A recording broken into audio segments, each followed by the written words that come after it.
अस्सलाम वालेकुम, मेरा नाम है काज़िम रज़ा और बहरिया टाउन में कनेक्टर रियल एस्टेट से हमारा ताल्लुक़ है। ओवरऑल मार्केट की सूरत हाल वक्त के साथ साथ जितने भी लोग यूट्यूब की इन्फॉर्मेशन के ऊपर बेस कर रहे होते हैं, उनके पास ऑन एवरेज बड़ी प्रिसाइज्ड इन्फॉर्मेशन वक्त के साथ साथ आती रहती है और हम लोग भी कंट्रीब्यूट करने की कोशिश करते हैं ताकि लोगों को मार्केट को एनालाइज करने के लिए, मार्केट की सिचुएशन को समझने के लिए थोड़ी सी मज़ीद अंडरस्टैंडिंग हो सके कि एग्जैक्टली क्या हो रहा है, क्योंकि बहुत सी रूमर्स, बहुत से मामलात ओवरऑल लोगों के डिसीजंस को, लोगों के बिहेवियर के ऊपर इम्पेक्ट कर रहे होते हैं। मिसाल के तौर पे BTK2 बहरिया टाउन पेशावर की भी कुछ लोगों ने न्यूज़ चलाना शुरू कर दी फेसबुक के थ्रू, इंस्टाग्राम के थ्रू। तो ये थोड़ी थोड़ी चीज़ें थी कि ओवरऑल पूरी पाकिस्तान के अंदर मार्केट जो है या किसी भी जगह के ऊपर मार्केट जो है वो इन्फॉर्मेशन बेस के ऊपर फ्लक्चुएट कर रही होती है, तो ऊपर जा रही होती है, नीचे जा रही होती है। तो बहरिया टाउन कराची के अंदर भी BTK2 की बहुत ज़्यादा रूमर्स इस वक्त गर्दिश कर रही हैं कराची में, लाहौर में, ओवरऑल जितने भी रियल एस्टेट एजेंट्स हैं। और बीच में एक किसी ने चलते फिरते वैसे ही हवा चला दी कि पेशावर भी आने वाला है। तो still there is no official statement from Bahria Town Karachi management कि ऐसी भी कोई भी चीज़ मार्केट में आने वाली है। हाँ, आनी ज़रूर है और डेफिनेटली उसका कुछ ना कुछ मार्केट के ऊपर बहरिया टाउन 1 के ऊपर, जो कि सुपर हाईवे पे मौजूद है, हाईवे से 13 किलोमीटर के बाद इम्पैक्ट तो आना ही आना है, ज़ाहिर बात है, कुछ ना कुछ आना है। लेकिन इट्स नॉट लाइक सडन कि बहरिया टाउन ने उसको ऑफिशियली लॉन्च करने की तरफ जा रहे हैं, किसी भी किस्म की इस तरह की प्रिपरेशन हमें नज़र आ रही है। लेकिन ये ज़रूर हम कहते चलें कि BTK2 के ऊपर बहरिया टाउन ने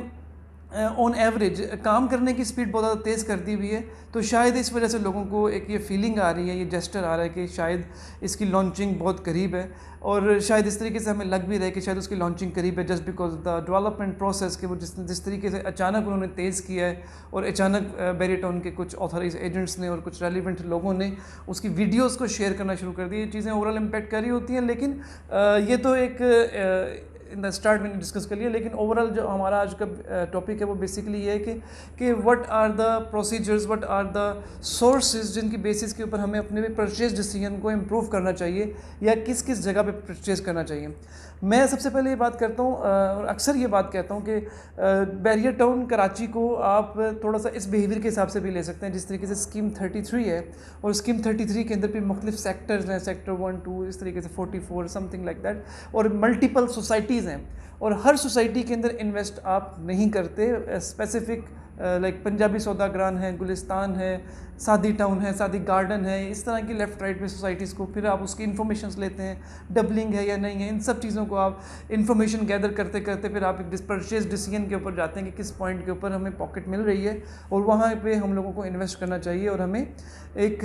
अच्छा रिटर्न ऑफ इन्वेस्टमेंट मिल जाएगा। इसी तरीके से मैं पर्सनली बहरिया टाउन कराची को भी एक बहुत बड़ी स्कीम के तौर पे कंसीडर करता हूँ और प्रेजेंट 1, 2, 3, 4 इसको आप सोसाइटीज़ का नाम दे सकते हैं कि हमें किस किस बहरिया टाउन की पॉकेट के अंदर परचेज में जाना चाहिए। उसकी वजह सबसे बड़ी ये है कि देखें, बहरिया टाउन के हर प्रीसेंट का बिहेवियर अलग है, हर प्रीसेंट का return of investment on average मुख्तलिफ आ रहा है और ऑन एवरेज वहाँ पे काम करने का या रिटर्न ऑफ इन्वेस्टमेंट का या रीसेल के कॉन्सेप्ट से या बिल्डर के कॉन्सेप्ट से मल्टीपल फैक्टर्स हैं जो कि इम्पेक्ट कर रहे होते हैं और उसकी वजह से मल्टीपल उसका इम्पेक्ट आ रहा होता है। लेकिन इस क्रैश मार्केट में इसलिए कहूँगा क्योंकि ओवरऑल मार्केट के अंदर इतनी ज़्यादा लोगों की परचेजिंग के लिए हमें इंटरेस्ट नज़र नहीं आ रहा और ओवरऑल मार्केट के अंदर हमें overall as an on average कि हमें इसके अंदर सेलिंग ज़्यादा नज़र आ रही है। तो मैं पर्सनली जो अभी रिकमेंड करता हूँ, रिकमेंड से मुराद कि हमें जो अभी नज़र आ रही है कि बहुत ज़्यादा जो हमें स्ट्रॉन्ग नज़र आ रही है चीज़, वो बहरिया टाउन की कंस्ट्रक्टेड आइटम्स है जिसके अंदर रेट ना होने के बराबर टूटा है। ये मैंने अपनी लास्ट वीडियो में भी कह दिया कि जैसे 2 बेड अपार्टमेंट है, 100 तक गया था, 90 तक आया, फिर 97 को टच कर गया। आज की तारीख में अगर मैं इसकी रेट की करेक्शन को अगर बताना चाहूँ 2 बेड अपार्टमेंट के ऊपर, तो मेरे ख्याल में 0 करेक्शन है। जिस रेट पे था उसी रेट पे खड़ा है, इसका मतलब वो बड़ी स्ट्रॉन्ग आइटम है। प्रीसेंट 10A के 11A के विलास के अंदर 10-10, 12-12 लाख की करेक्शन है ये। तो ओवरऑल बहरिया टाउन की कंस्ट्रक्टेड प्रॉपर्टीज़ के ऊपर जो रेट की करेक्शन है वो बहुत ज़्यादा कम आई है। लेकिन फिर कहूँगा कि अगर हम लोग आज के दिन इस तरह की मार्केट के अंदर फिर भी इन्वेस्टमेंट के कॉन्सेप्ट के ऊपर जाना चाहें तो मैं पर्सनली तौर पे हर उस प्लॉट के ऊपर आपको रिकमेंड करूँगा जहाँ पे रेट्स की करेक्शन बहुत ज़्यादा आई है और वो अभी मज़ीद आ रही है, और शायद थोड़ी बहुत मज़ीद 1-2 लाख 3 लाख की एक्सपेक्टेड है कि मज़ीद आती रहेगी, क्योंकि मार्केट में ओवरऑल परचेज़र इतना ज़्यादा नहीं है, तो उसकी वजह से ज़ाहिर बात है जिसने सेल करना है वो तो अपने हिसाब से सेल करेगा। तो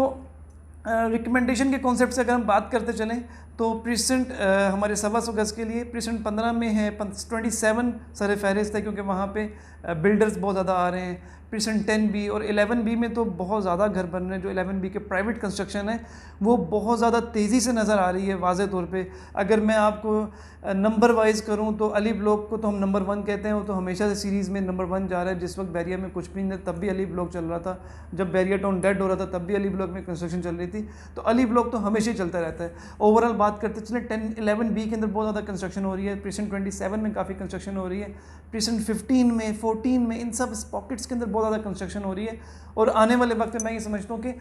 ये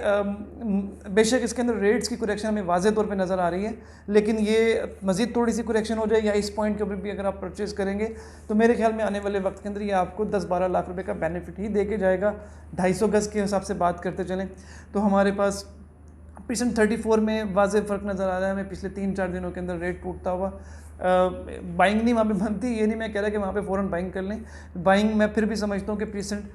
16, 6 और 8 के कुछ एरियाज़ में जिस भी जगहों पे आपको करेक्शन नज़र आए, या सबसे ज़्यादा इंपॉर्टेंट बात होती है कि अगर आपके पास हार्ड कैश यानी कि रेडी कैश पड़ा हुआ है, रेडी अमाउंट पड़ी हुई इन योर बैंक और in shape of hard cash, तो आप किसी भी 1 डे 2 डे 3 डे या 4 डे पेमेंट के ऊपर जो मार्केट के अंदर अवेलेबिलिटीज़ आ रही होती हैं उस तरह की किसी अपॉर्चुनिटी को अवेल करें और अपनी जो आपके पास मनी है उसका बेहतरीन बेनिफिट ले सकें। ये ओवरऑल चीज़ें जिसके अंदर हम लोग कहीं ना कहीं मुख्तलिफ पॉकेट्स के अंदर डिसीजन ले सकते हैं, लेकिन ज़ाहिर बात है कंसल्ट करें। इंशाल्लाह हम लोग इसको फर्दर आपको गाइड करते चलेंगे, क्योंकि हर वीडियो के अंदर हर चीज़ को हम लोग वाजे करके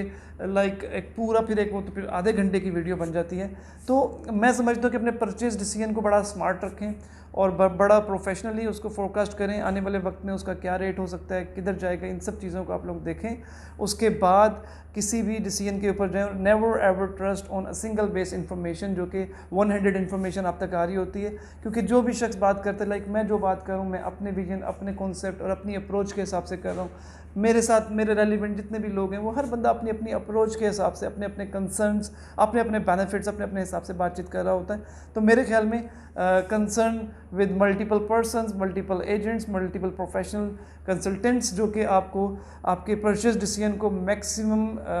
रिस्क में से कम रिस्क पर रख के आपको मैक्सिमम इन्वेस्टमेंट दिला सकें, इस तरह के किसी डिसीजन की तरफ जाएं। चैनल को तो ज़रूर सब्सक्राइब करें, नोटिफिकेशन के बटन को दबाएं। Thank you very much. अल्लाह हाफिज़।